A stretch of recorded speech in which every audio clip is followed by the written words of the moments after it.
Super Saravana stores. தமிழ்குரல் நேயர்களுக்கு வணக்கம். இன்று நம்மோடு மூத்த பத்திரிகையாளர் தாமோதரன் பிரகாஷ் அவர்கள் இணைந்திருக்கிறார்கள். நிறைய அரசியல் அவரோடு பேசுவோம். சார் வணக்கம். வணக்கம். எழுத்தாளர் பத்திரிகையாளர் செல்வராஜ் அவர்களே வணக்கம். விஜயை தங்களுடைய அபிலாசைகளுக்கு இணங்க வைக்கணும் அப்படிங்கிறதுக்கான எந்த விதமான திட்டம் இல்லைன்னு சொல்றீங்க. நீங்களே போய் உங்கள் தலையை கொடுத்தீங்கன்னா இருக்கிறவ ரெண்டு குட்டு குட்டுவான்ல, இவங்களே போய் மாட்டிக்கினாங்க அதில். ரைட்டுங்களா? இந்த கேஸ் போட்டது ஆஷா, பிடி ஆஷா முன்னாடி இவங்க கேஸ் போட்டதே இவங்களே மாட்டிக்கிட்ட ஒரு விஷயம். அதில் உடனே பிஜேபி தலையிட்டு பிடி ஆஷா படத்தை ரிலீஸ் பண்ணணுன்னு ஜட்ஜ்மெண்ட் கொடுக்குறாங்க. அதை எதிர்த்து CBFC, central board of film certificate high court தலைமை நீதிபதி கிட்ட அப்பீலுக்கு போகுது. அப்போது பிஜேபி என்ன பண்ணுதுன்னா, இந்திய நாட்டோட சொலிசிட்டர் ஜெனரல் அவரை அப்பியர் பண்ண வைக்குது. அவ்வளோ சீரியஸான கேஸ் அது. அவ்வளோ சீரியஸான கேஸாக தெரியல. அவர் அப்பியர் பண்ணிட்டு அங்கே என்ன ஆர்கியூமெண்ட் வைக்குதுன்னா, இந்த சிபிஎஃப்சி ஆஷா நீதிமன்றத்தில் பதில் மனு தாக்கல் பண்ணதுக்கு ட்ரை பண்ணிச்சு. இவங்க பதில் மனு தாக்கல் பண்ணுறதுக்கு ஆஷா அனுமதிக்கலை. சிபிஎஃப்சியுடைய பதில் மனு தாக்கல் இல்லாமலே ஒரு தீர்ப்பை எப்படி நீங்கள் கொடுக்கலாம் அப்படின்றது தான் இவங்களுடைய வாதம், தலைமை நீதிபதியுடைய வாதம். ரைட்டுங்களா? கொடுத்துட்டு மறுபடியும் நீ ஆஷா கிட்டேயே போ அப்படின்றது தான் அவங்களுடைய ஜட்ஜ்மெண்ட்டு. மறுபடியும் இவங்க ஆஷா கிட்டே போனோம். அவங்க சிபிஎஃப்சியுடைய வாதத்தை கேட்டு அலோவ் பண்ணுவாங்க. சிபிஎஃப்சி என்ன வாதம் வைக்கும்? நாங்கள் அதில் அப்ஜெக்ஷன் இருக்குது மேடம், டிஃபென்ஸ் சம்மந்தமான காட்சிகள் இருக்குது, வன்முறை காட்சிகள் இருக்குது, அப்ஜெக்ஷன் இருக்குது மேடம், நாங்கள் ஒரு ஹையர் ரிவ்யூ கமிட்டிக்கு அனுப்ப போகிறோம், அங்கே போய் இவங்க பார்த்துக்கிட்டோம் அப்படின்னா ஜட்ஜ்மெண்ட் என்ன வரும்? ஹையஸ்ட் ரிவ்யூ கமிட்டிக்கு போயிட்டு பார்த்துக்கிட்டு வாங்கன்னு தான் வரும். அதுக்கு பதில் எதுக்கு இந்த ஜட்ஜ்மெண்ட் வாங்கணும், நம்மளே நேரடியாக ஹையஸ்ட் ரிவ்யூ கமிட்டிக்கு போகிறோம். இதுதான் சொல்கிறாங்க, காளைகள் குதிரைகள் ஓடிய பின்பு அந்த இதை மூடி வைக்கிறது. அது மாதிரி இந்த குதிரைகள், ஜனநாயகன்ற ஒரு குதிரை ஓடின பிறகு அவங்க லாயத்தை பூட்டி வைக்கிறாங்க. இப்போது என்னென்னா 20 நாள் ஆகும் அந்த கமிட்டியை கான்ஸ்டிடியூட் பண்ணி, அந்த கமிட்டி ரிவ்யூ எடுக்கிறதுக்கு 20 நாள் ஆகும். 20 நாள் அது எடுத்த அப்புறம் அவங்க என்ன பண்ணுவாங்க, சில காட்சிகளை நீங்கள் ரீஷூட் பண்ணிட்டு வாங்கன்னு வாங்க. ஓ, அப்படியும் வாய்ப்பு இருக்குது. அப்படியும் வாய்ப்பு. ரீஷூட் பண்ணிட்டு வர்றதுக்கு எவ்வளோ நாள் ஆகும்? இதுக்கே 20 நாள் கமிட்டி கான்ஸ்டியூஷன். இப்போ பிப்ரவரி எண்டு. அப்போ election date announcement. Election date announcement வந்துச்சுன்னா அரசியல் கட்சி தலைவராக இருக்கக்கூடிய விஜயுடைய படத்தை ரிலீஸ் பண்ண இந்திய தேர்தல் ஆணையம் அனுமதிக்காது. ஒருவேளை இதில் பாஜக தலையிட்டு டிஎம்கேனுடைய வாக்குகள் சிதறதுக்கு இந்த திரைப்படம் வந்தால் அது ஒரு முக்கிய விஷயமாக இருக்கும். அப்படிங்கிற பட்சத்தில் வேறு ஏதாவது பின்னணியில் தந்திரங்கள் நடக்கிறதுக்கான வாய்ப்பு இருக்குது. உண்மை என்னன்னா, எனக்கு தெரிஞ்சு மத்திய அரசெல்லாம் சர்வே எடுத்திருக்காங்க. விஜய் திமுக வாக்குகளை விட அதிகமாக பிரிப்பது அதிமுகவின் வாக்கு. விஜய் நிற்கலைன்னா திமுகவுக்கும் அதிமுகவுக்கும் போட்டி என்பது மிக கடுமையாக இருந்தது. இப்போ நீங்கள் பார்த்தீங்கன்னா India today C voter survey, அதான் நார்மலாக வந்திருக்க சர்வே. அந்த சர்வே பிரகாரம் பார்த்தீங்கன்னா 12% திமுகவுக்கும் அதிமுகவுக்குமான வாக்கு வித்தியாசம் இருக்குது. விஜய்க்கு ஒரு 15% அவங்க போடுறாங்க. ஆனால் ஒட்டுமொத்தமாக மெஷர் பண்ணும்போது ஒரு 8%-12% தான் விஜய்க்கான ஓட்டு. அது எல்லாமே மேக்சிமம் அடி வாங்கிறது நம்ம நாம் தமிழர், விசிகா, காங்கிரஸு, அதுக்கப்புறம் ஏடிஎம்கே ஓட்டுகள் ப்ளஸ் டிஎம்கே ஓட்டுகள். அது குறைந்தபட்சம் டிஎம்கே ஓட்டுகள் தான் வருது. குறைந்தபட்ச ஓட்டுகள் தான். திமுக ஓட்டுகளை விஜய் பிரிக்கிறத விட அதிமுக ஓட்டுகளை தான் அதிகமாக பிரிக்கிறது. அதனால தான் திமுக சாலிடாக ஜெயிக்குது அப்படின்ற ஒரு நிலைமைக்கு திமுக வருது. திமுகவுக்கு விஜய் பற்றிய ஒரு அச்சம் தொடர்ந்துகிட்டு இருக்கா? ஏன்னா நேற்று துறைமுகம் தொகுதியில் தாவேகா கட்சியினர் இது கருத்து கணிப்போ இதை எடுக்க போகும்போது திமுக தொண்டர்களால் ரவுடிகள் மூலமாக தாக்கப்பட்டோம் அப்படிங்கிற ஒரு செய்தியை சொல்கிறாங்க. மிகப்பெரிய கண்டனத்தை வந்து தாவைக்கா தரப்பில் தெரிவிச்சிருக்கிறாங்க. பலரும் வந்து ஐசியூவில் இருக்கிறாங்க அப்படின்னு சொல்கிறாங்க. இதை எப்படி பார்க்குறேன்? நான் வந்து என் வாழ்நாள் ஃபுல்லாகவே இந்த கருத்து கணிப்பு எடுக்கிறதுல தான் அதிகமாக ஈடுபட்ட ஆள் தான். இந்த தேர்தலை தவிர எல்லா தேர்தலையும் நக்கீரனுக்காக கருத்து கணிப்பு எடுத்தவன் நான். இந்த கருத்து கணிப்புன்றது ரொம்ப ரிஸ்கான விஷயம். நீங்கள் வந்து ரைட் ஹேண்ட் ரூலுன்னு ஒன்று இருக்குது, அதை ஃபாலோ பண்ணும். அதாவது 1, 3, 5, 7, 9, 11 இப்படி போனோம். அதாவது அந்த முன்கூட்டி நீங்கள் தீர்மானித்த ஆள்கிட்ட போய் கருத்து கேட்கக்கூடாது. தெரியாத ஆள்கிட்ட தான் போய் கருத்து கணிப்பு எடுக்கணும். அப்போ தான் அந்த கருத்து கணிப்பு சரியாக வரும். ரைட்டுங்களா? நீங்கள் வந்து இந்த ரைட் ஹேண்ட் ரூலை ஃபாலோ பண்ணி போகும்போது தான் உங்களுக்கு வந்து அகாஸ்மாத்தாக ஒரு வீடு ஏடிஎம்கேவாக இருக்கும், ஒரு வீடு டிஎம்கேவாக இருக்கும். அந்த ப்ரொப்போர்ஷன் வந்து சரியாக வரும். தொடர்ச்சியாக போகக்கூடாது. அப்போது ஃபஸ்ட்டு வரக்கூடிய டேஞ்சரே வந்து நீங்கள் யார், எதுக்காக இந்த கருத்து கணிப்பை எடுக்கிறீங்க? அது வந்து நார்மலாக இருக்க பப்ளிக்கிட்டேருந்து வராது. டிஎம்கேலையோ ஏடிஎம்கேலையோ இருக்கிறவன் வீட்டுக்குள்ளே போனால் வரும். டிஎம்கே காரணம் ஏடிஎம்கே காரணம் இருக்கிறவனும் ஆகணும். இப்போது நாங்கள் சொல்லுவோம், சார் நாங்கள் நக்கீரன்லாம் சொல்ல மாட்டோம். நாங்கள் என்ன சொல்லுவோம், நாங்கள் காலேஜ் ஸ்டூடெண்ட்ஸ். நக்கீரன்னு நீங்கள் சொன்னீங்கன்னு வைங்களேன், உடனே என்ன சொல்லுவாங்க, நீங்கள் திமுக பத்திரிக்கை, நீங்கள் திமுகவுக்கு சாதகமாக தான் கருத்து கணிப்பு எடுப்பீங்க அப்படின்னு. இது வந்து ஒரு சில இடங்களில் அடிக்கவும் வருவாங்க. அதெல்லாம் வாங்கணும். சார் நாங்கள் வந்து எங்களை வயிற்று பழப்புக்காக வரோம் சார், சொன்னாங்க நாங்கள் செய்கிறோம் சார் அப்படின்னு சொல்லிட்டு செய்யணும். நீங்கள் போயிட்டு இந்த கருத்து கணிப்புன்றதே வந்து கொஞ்சம் அட்வான்ஸாக எடுக்க வேண்டிய ஒரு விஷயம். தேர்தல் நெருங்குற இந்த நேரத்தில், பொலிட்டிக்கலாக பீக்காக இருக்கிற அந்த நேரத்தில், ரைட்டா, நீங்கள் வந்து திமுகவை கடுமையாக திட்டிக்கிட்டு இருக்கக்கூடிய இந்த சூழலில் நீங்கள் போயிட்டு நான் கருத்து கணிப்பு எடுப்பேன்னு ஒரு திமுக வீட்டுக்குள்ளே போனீங்கன்னா உங்களை வந்து கொஞ்சுவாங்களா? தாவேக்கா அடையாளத்தோட போனது தான் பிரச்சனையா இல்லை? ஆமாம். எப்படிங்க நீங்கள் ஒரு கட்சி அடையாளத்தை வச்சுன்னு கருத்து கணிப்பு எடுப்பீங்க? அதுக்கு பேர் என்னங்க கருத்து கணிப்பு? கட்சி அடையாளத்தோட போனீங்கனாலே கருத்து கணிப்பை பொய்யா தானே சொல்லுவான் அவன். நீங்கள் இன்னொன்று செம்ம லாங்குவேஜ் யூஸ் ஆகும். ஒரு நிமிஷம் போன உடனே என்ன சொல்லுவாங்கன்னா, தம்பி நீ எதுக்கு போட சொல்ற சொல்லு, அதுக்கே போட்டுடுற. எந்த ஆளுன்னு தெரிஞ்சுக்கிட்டு அதுக்கேற்ற மாதிரி பேசுறதுக்கா? ஃபஸ்ட்டு இதான் சொல்லுவாங்க, தம்பி நம்ம இந்த மாதிரிங்க நாட்டில் அநியாயம் நடக்குது, ஊழல் நடக்குது, கொள்ளை நடக்குது, நீங்கள் வந்து இப்போ 5 வருஷமாக ஆள்ற திமுக அரசை பற்றி என்ன நினைக்கிறீங்க அப்படின்னு அவங்களோட ஒப்பீனியன் வரும். சில பேர் கடைசியில் இந்த முறை யாருக்கு நீங்கள் வாய்ப்பு கொடுக்கலான்னு இருக்கீங்க? வழக்கம் போல் திமுக வந்துடணும்னு நினைக்கிறீங்களா, இல்லை மாற்றி விஜய்க்கு போடணும்னு நினைக்கிறீங்களா அப்படின்னு கேட்டவுடனே அவங்க சொல்லக்கூடிய பதில் வந்து, தம்பி நீ யாருக்கு போட சொல்கிற? அவங்களுக்கே போட்டுடுறேன் தம்பி. இதெல்லாம் யூஷுவல் பதில்கள். இதெல்லாம் சர்வே எடுத்த எக்ஸ்பீரியன்ஸ் நிறைய இருக்குனால நான் சொல்கிறேன்.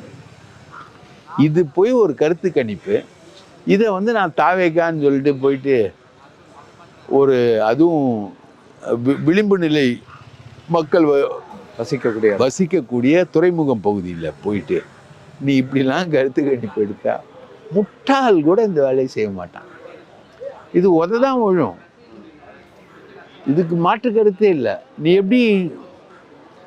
அவன் எப்படி அலோவ் பண்ணுவான்? அவன் ஆளுங்கட்சி, அவன் இந்த லோக்கலில் பவர்ஃபுல்லாக இருக்கிறான், அவன் நினச்சா போலீஸ்லேருந்து எல்லாமே அவன் சொன்னால் ஆடும். அப்படிப்பட்ட ஒருத்தன் இருக்கிற இடத்துல போயிட்டு நீ தாவேக்கான்னு சொல்லிட்டு போய் கருத்து கணிப்புனா பிரச்சாரம் பண்ணலாம். தாவேக்கான்னு சொல்லிட்டு மைக் கட்டி நீ வந்து திமுகவை திட்டலாம், அதுக்கு உனக்கு அலோடு. அதை போலீஸ்காரனும் அலோவ் பண்ணுவான். நீ இந்த மாதிரி கருத்து கணிப்பா போறது வந்து கிட்டத்தட்ட டோர் கேன்வாசிங் மாதிரி. அது எரிச்சல் ஊட்டக்கூடிய வகையில அந்த செயல்பாடுகள் இருந்ததுனால அப்படி நடந்தது. அதனால தான் நடக்கும். இந்த மாதிரி எந்த முட்டாளும் பண்ண மாட்டான்.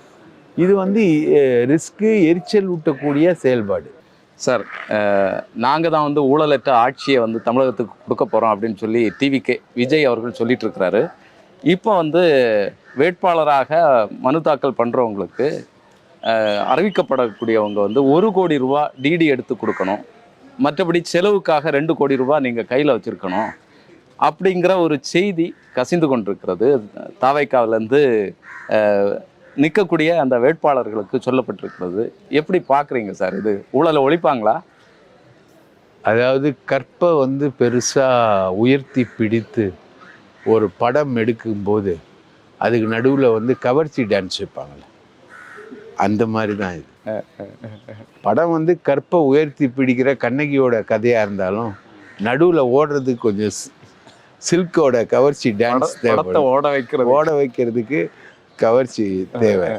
ஊழலை ஒழிப்பேன், அதை பண்ணுவேன், இதை பண்ணுவேன்னு சொல்கிறதெல்லாம் வந்து அரசியலில் ஊழலில் ஒழிக்கவே முடியாது. அது வந்து மட்டுப்படுத்த கூட முடியாது. அது ஓரளவுக்கு தான். இப்போது பினராயி விஜயன் வந்து கேரளாவில் ஒரு டிஃப்ரெண்ட்டான சர்க்காரை கொண்டு வரணும்னு தான் முயற்சி தான் அது. ஆனால் அதில் குறைகள் இல்லைன்னு சொல்லவே முடியாது. ரைட்டா? அது குறைகள் இருக்கு. அந்த மாதிரி இவங்க வந்து ஊழலை ஒழிப்புன்னு, அதுவும் விஜய் சொல்கிறது வந்து எந்த விதத்தில் சரின்னு கிடையாது. 15 கோடி ரூபாய் வீட்டில் கையங்களவுமா பிடிக்கப்பட்ட பணத்துக்கு 1.5 கோடி ரூபாய் டேக்ஸ் கட்டலை. ரைட்டா? வாங்குகிற சம்பளம் வந்து 200 கோடி ரூபாவும் பிளாக் டிக்கெட் விற்கிறதுனால கிடைக்கக்கூடிய சம்பளம் தான். அந்த சம்பளத்தை வச்சு தான் அவங்க வந்து பொழைப்பே அதை நம்பி தான் அப்படின்னு இருக்கும்போது ஊழலை ஒழிக்கிறேன் அப்படின்றதெல்லாம் சும்மா. தாவேக்கால நீங்கள் சாதாரணமாக ஒரு பதவி வாங்கணுன்னாலே ஒரு 10 லட்ச ரூபாய் இல்லைன்னா 20 லட்ச ரூபாய் வேணும். இல்லாமல் எல்லாருமே கொடுத்து தான் வாங்குறாங்க. அது எல்லாத்தையுமே கலெக்ட் பண்ணுறதுக்கான ஏஜென்ட் வந்து புசி ஆனந்த். அவரோட வேலையே வந்து கலெக்ஷன் தான். இப்படி அவர் கலெக்ட் பண்ணியே ஒரு 10-50 கோடி ரூபாய் சேர்த்துட்டார் பதவி போட்டே. அப்போது எம்எல்ஏ சீட்டு வந்து எம்எல்ஏ சீட் நிற்கணுன்னாலே நீ ஒரு 2 கோடி ரூபாய் புசி ஆனந்துக்கு லஞ்சம் கொடுக்கணும். அதுக்கப்புறம் அவங்க டார்கெட் வந்து ஒரு 20 கோடி ரூபாய் செலவாகும் அப்படின்ற மாதிரி அவங்களுடைய டார்கெட். எலெக்ஷனுக்கான எக்ஸ்பென்ஸை எங்கேருந்து மீட் அவுட் பண்ணோன்றது தான் இப்போது விஜயுடைய கேள்வி. அவரோட பெஸ்ட்டு கேரக்டர் என்னன்னா அவர் 5 பைசா செலவு பண்ண மாட்டார். இல்லை, இப்போ இந்த மாநாடுகள்லாம் நடத்திட்டு இருக்கிறது இந்த அதெல்லாம் ஆதவ் அர்ஜுன் ரெட்டியுடைய லாட்ரி காசு. இன்னொன்று வெளிநாடுகள்லேருந்து பணம் வர்றதாகவும் ஒரு பேச்சு இருக்கு. அது வந்து கிறிஸ்டியன் ஃபண்டு.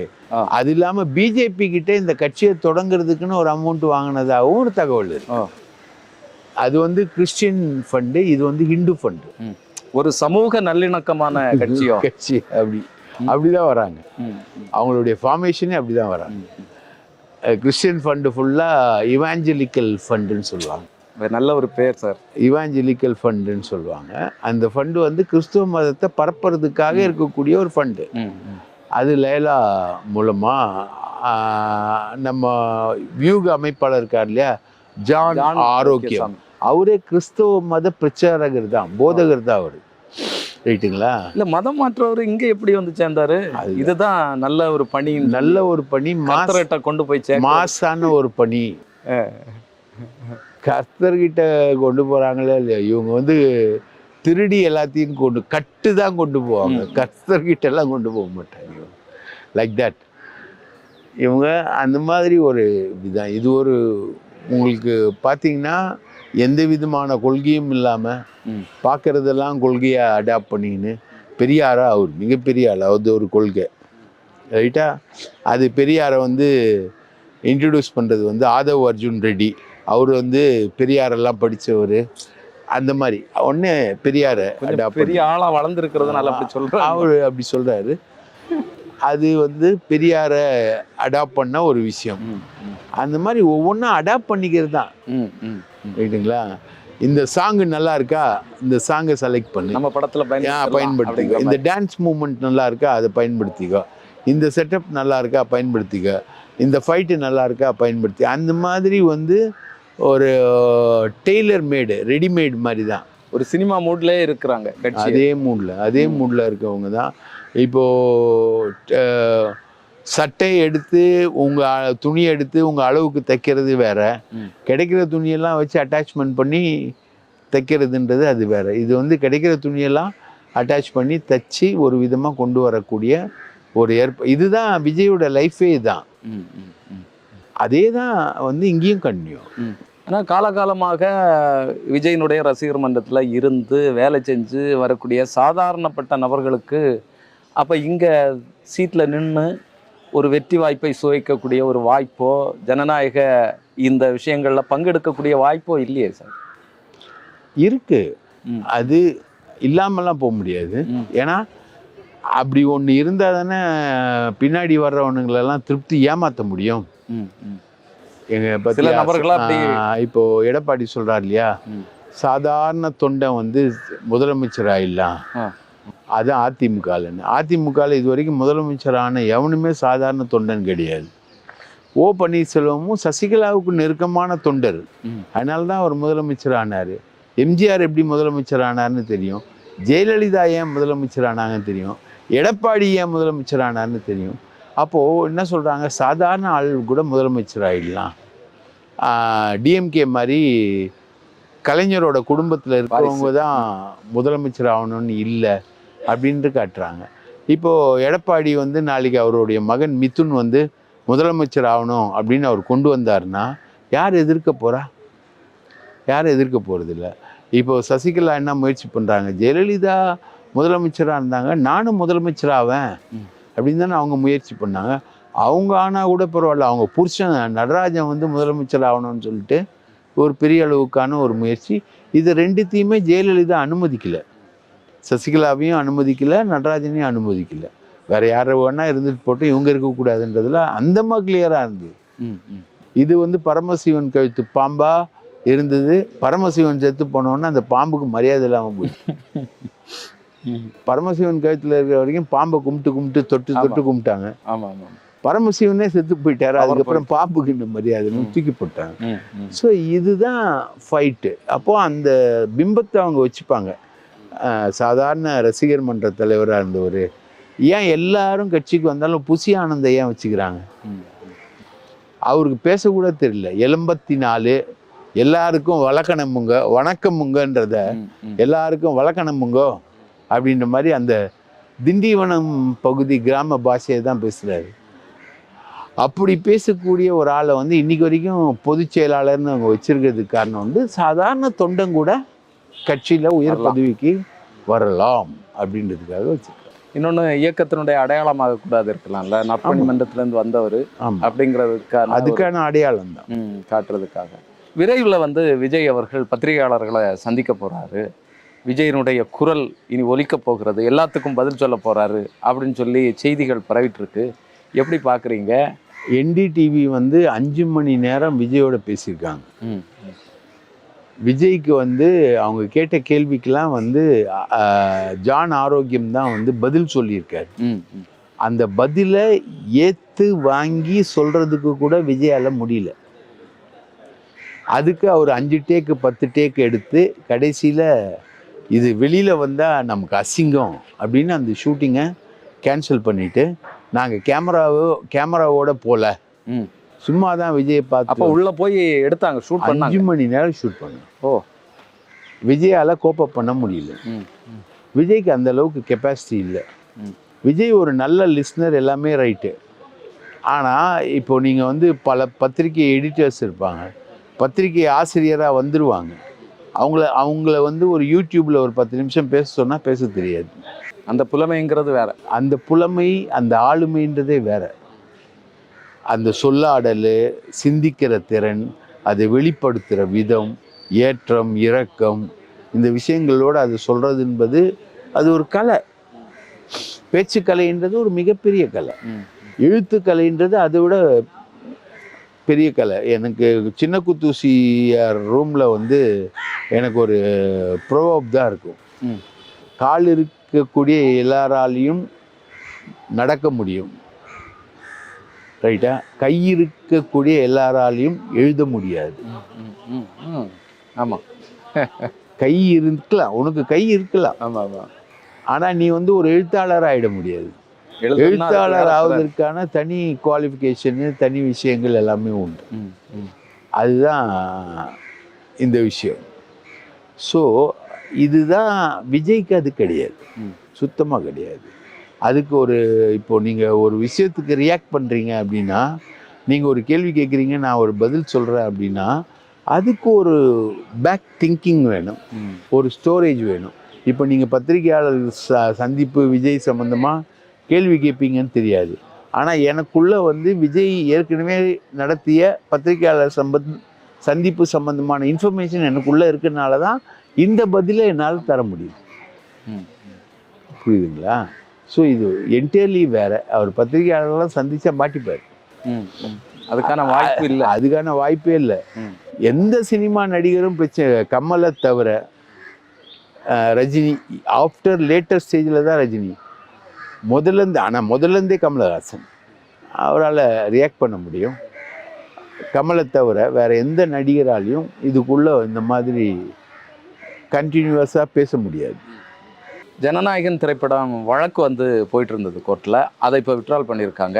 மறுபடியும் இன்னொரு குழு வந்து அதை பார்க்கும் அப்படின்னு சொல்லியிருக்கிறாங்க. இந்த பேச்சுவார்த்தை மூலமாக மறுபடியும் திரைப்படத்தை கொண்டு வந்து இந்த எலெக்ஷனுக்கு முன்னாலேயே அதை வெளியிடுறதுக்கான ஒரு வாய்ப்பு இருக்கா? அதை வந்து ஒரு ஆயுதமாக இவர்கள் பயன்படுத்துறதுக்கான ஒரு திட்டத்தோட செயல்பட்டு இருக்கிறாங்களா? இவங்க திட்டமே கோளாறுங்க. பராசக்தி திரைப்படம் வந்து சென்ட்ரல் போர்ட் ஆஃப் ஃபிலிம் சர்டிஃபிகேஷனுடைய ரிவ்யூ கமிட்டிக்கு போச்சு. இவங்க படமும் சென்ட்ரல் போர்ட் ஆஃப் ஃபிலிம் சர்டிஃபிகேஷனுடைய ரிவ்யூவுக்கு போச்சு. ஒரு படம் சாதாரணமாக பார்ப்பாங்க, அதில் அப்ஜெக்ஷன் இருந்தால் ரிவ்யூவில் வச்சு பார்ப்பாங்க. ரிவ்யூவில் வந்து இப்போ படம் ஃபஸ்ட்டு பார்க்குற ஆட்கள் வந்து இப்போ பார்க்க மாட்டாங்க.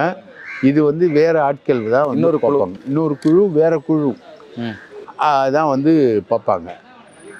அந்த குழு பார்த்து தான் வந்து பராசக்தி படத்தை கட்டெல்லாம் கொடுத்து அதை அவங்க ஓகே பண்ணிவிட்டு முடித்த உடனே ரிலீஸ் பண்ணாங்க. அதே மாதிரி தான் ஜனநாயகன் படத்துக்கும் சிபிஎஃப்சியுடைய ரிவ்யூ கமிட்டிக்கு தான் அந்த படம் போச்சு. பராசக்தி மாதிரி தான் போச்சு. ரெண்டும் ஒரே டேட்டில் தான் கிட்டத்தட்ட சப்மிட் பண்ணப்பட்ட படங்கள். ஆனால் இவங்க என்ன பண்ணிட்டாங்க, ரிலீஸ் தேதி வந்து 9ஆம் தேதின்னு ஒன்று வச்சுட்டு, ஜனவரி 9ன்னு வச்சுட்டு இவங்க என்ன பண்ணாங்க, கோர்ட்டுக்கு வந்துட்டாங்க. அவங்க வந்து கோர்ட்டுக்கு அதுக்கெல்லாம் போகலை. ஆமாம், அப்படியே ரிவ்யூ கமிட்டிக்கு போனாங்க. இப்போ இவங்க கோர்ட்டுக்கு போய் ஒரு ஜட்ஜ்மெண்ட் வாங்கினோடனே சென்ட்ரல் கவர்மெண்ட்டை அதை எதிர்த்து உயர்நீதிமன்றத்தோட தலைமை நீதிபதிக்கு அப்பீல் பண்ணி இவங்க சுப்ரீம் கோர்ட்டுக்கு போய் சுப்ரீம் கோர்ட்டில் ஒரு தீர்ப்பு பெற்று அதை பெற்று இதை பெற்று இவங்க வந்தாங்க. ஸோ இந்த முயற்சியே தேவையில்லாது. தொடர்ந்து பேசுவோம் சார். உங்களுடைய நேரத்திற்கும் கருத்துக்கும் மிக்க மிக்க நன்றி. வாய்ப்பளித்ததற்கு மிக்க நன்றி.